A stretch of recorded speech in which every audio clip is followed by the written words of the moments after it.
अस्सलाम वालेकुम my dear family. आज मैं एक ऐसे शहर के बारे में बात करना चाहती हूँ जो बरसों से पाकिस्तान को चला रहा है मगर खुद बदहाली का शिकार है। शायद मेरी ये आवाज उन लोगों तक भी पहुंचे जिनके पास अख्तियार तो है मगर एहसास नहीं।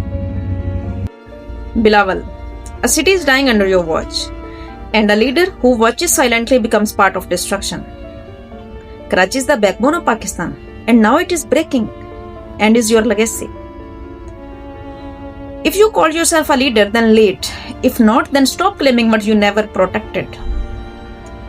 2 दिन पहले इब्राहिम कराची के मेन हॉल के अंदर गिरकर वफात पा जाता है। उसकी मां की चीखें फजा में गूंज रही हैं। A child's death is not a fate. It is a failure of those in charge. आप पढ़े लिखे हैं, आपके गिर्द पढ़े लिखे लोग हैं, लेकिन कराची का निजाम तो उस जहालत से भी नीचे गिर गया है कि एक जानवर भी बैठता है ना तो वो जगह साफ करके बैठता है और आप मेन हॉल को कवर नहीं करवा सके। Shame on you. कराची कोई शहर नहीं है, ये पाकिस्तान का हब है, पावर हाउस है, हार्ट बीट है। कराची चाहता है कि आप हिम्मत वाला कदम उठाएं। If you really have potential then show it now. आज इब्राहिम गया, कल कोई और बच्चा चला जाएगा। किसको ब्लेम करेंगे, किसकी मां रोएगी, किसका जनाजा उठेगा? Leadership is not what you say, leadership is what you save.